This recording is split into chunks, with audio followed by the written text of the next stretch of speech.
ইতিহাসের পাতায় আরও একবার প্রত্যেককে স্বাগত জানাই। আমরা এই মুহূর্তে রয়েছি গঙ্গারামপুর শহরের খুব কাছে শাহ আতা এর দরগায়, এবং এইটি 14 শতকে নির্মিত একটা কাঠামো, যেটার নিচের অংশটা পাথর দিয়ে তৈরি এবং উপরের অংশটা কিন্তু ইট দিয়ে তৈরি। আমি কাঠামোটা এখান থেকে দেখাচ্ছি, এই যে দেখতে পাওয়া যাচ্ছে, এবং এইখানে কিন্তু আরবি ভাষায় অনেকগুলো লিপি রয়েছে, আমি সেগুলোও দেখাচ্ছি কাছে নিয়ে গিয়ে।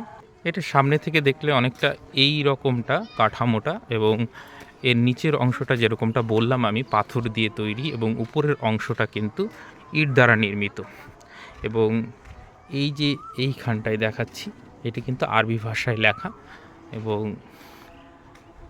এই ভেতরটায়, দরগাটার ভেতরটায় শাহ আতার যে সমাধিস্থল সেটি রয়েছে, এবং এর সামনের দিকটায় কিন্তু রয়েছে হচ্ছে ধলদিঘি।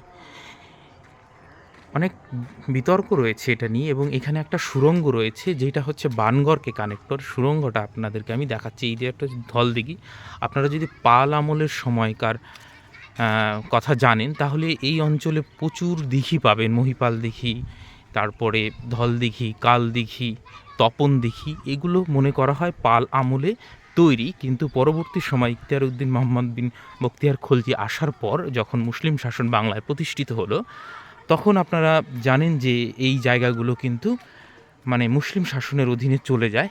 এবং এই যে যে জায়গাটা দেখাচ্ছি, এইটা কিন্তু একটা সুড়ঙ্গ, যেইটা সরকারের পক্ষ থেকে বন্ধ করে দেওয়া হয়েছে। কথিত আছে যে এই সুড়ঙ্গটা দিয়ে সোজা বানগড়ের সঙ্গে কানেক্ট করে। বানগড় এখান থেকে কিছুটা দূরেই উত্তরের দিকে পড়ে, এবং বানগড় থেকে এইটার কানেকশন ছিল। এবং বানগড় আপনারা জানেন যেটা দেবীকোট নামে পরিচিত, যেখানে ইখতিয়ার উদ্দিন মোহাম্মদ বিন বখতিয়ার খলজির কিন্তু সমাধি রয়েছে। এবং এই যে বিশাল বড় বড় দিঘি এই অঞ্চলে, এগুলোও কিন্তু এগুলো সেই পাল আমল থেকেই এগুলোর অস্তিত্ব রয়েছে। এবং এই দিঘিতে নামার যে ঘাট, এটা দেখালাম, কিন্তু অনেক বিতর্ক রয়েছে এটা নিয়ে, এই কাঠামোগুলো নিয়ে। কারণ এইখানে আগে মূর্তি ছিল। অনেকে মনে করেন যে যেই সময় পাল আমলে এবং পরবর্তী সময় সেন আমলে এগুলো হিন্দু অধ্যুষিত এরিয়া ছিল বা বৌদ্ধ অধ্যুষিত এরিয়া ছিল, এবং সেগুলো পরবর্তীতে যখন এখানে মুসলিম শাসন প্রতিষ্ঠিত হয় তখন কিন্তু এর রাজনৈতিক পট পরিবর্তনের সঙ্গে সঙ্গে এই কাঠামোগুলোরও কিন্তু যে ইতিহাস এবং তার যে চরিত্র সেগুলো কিন্তু বদলে যায়।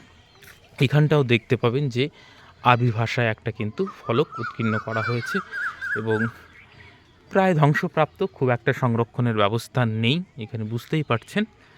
তো যদি কেউ গঙ্গারামপুরের আশেপাশে থাকেন, নিশ্চয়ই আপনারা এই জায়গায় এসেছেন, আমি একটু দেখানোর চেষ্টা করলাম। এবং এই ঢিপিগুলো, এগুলো নিশ্চয়ই এগুলোর নিচে অনেক কাঠামো থাকতে পারে এমনটাই অনুমান। এবং এগুলো এক সময় সমৃদ্ধ জনপদ ছিল, কিন্তু এখন আর সেই অস্তিত্ব কিন্তু নেই। এবং এই হচ্ছে সেই ধলদিঘি। আপাতত সকলকে অসংখ্য ধন্যবাদ।